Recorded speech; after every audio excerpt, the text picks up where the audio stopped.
Hey, how's everyone doing? It is August 2nd, 2013 here in Montana.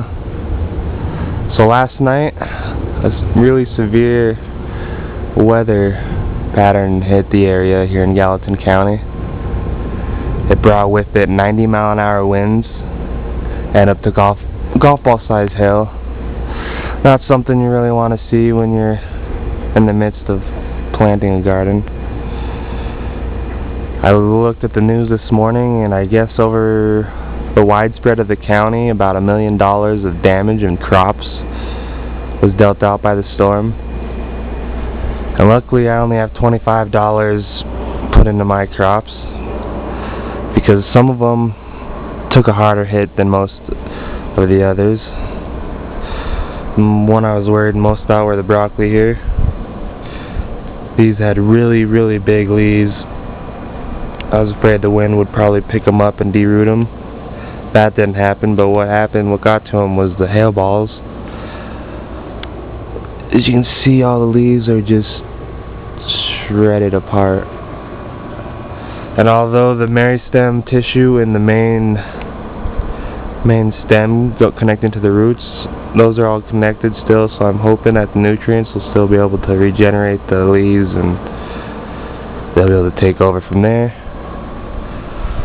Peppers are also, you can see the leaves on the bottom of the base of the plant laying there. They got shredded down. But a good sign is in the shade there, right above that leaf, there's a little green pepper. It's going to turn into a red pepper here. It's still attached and going, so like I said, the meristem tissue is still connected in the main stalk, which should be able to grow, because that's what helps the plant growth there, and well, one of the factors. And then the onions, yeah, you can just see that they just completely sheared right off. Some of them looks like a bullet pretty much passed right through them. The bulbs are still on the ground, so hopefully the roots will still pick up the nutrients and regenerate them from there. Tomatoes didn't do too bad. Still kind of looking a little weak. The tomatoes within the plant themselves that are growing down here, they're protected.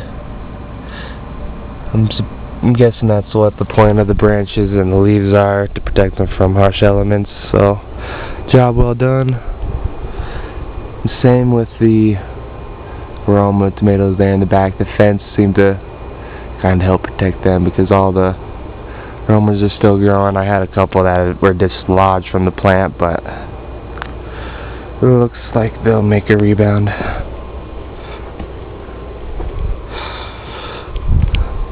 The squash as well, bigger leaves, a little more flimsier than the leaves of the broccoli, so they kind of maybe gave away to the hail a little, not as much damage to them.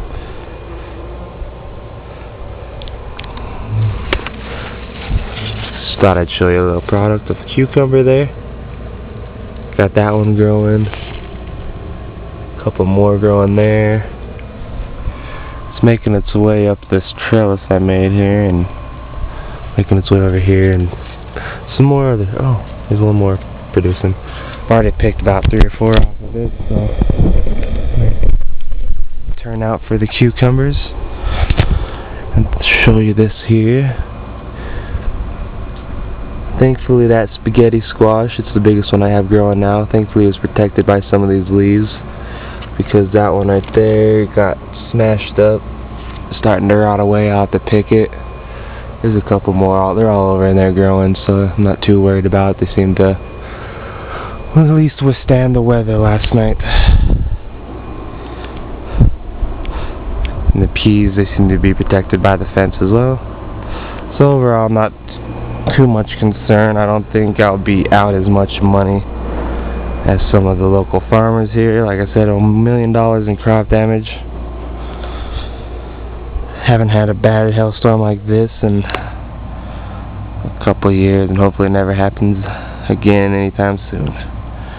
Anyways, here we're going to enjoy the rest of the day, and hopefully you all enjoy yours. Have a good one.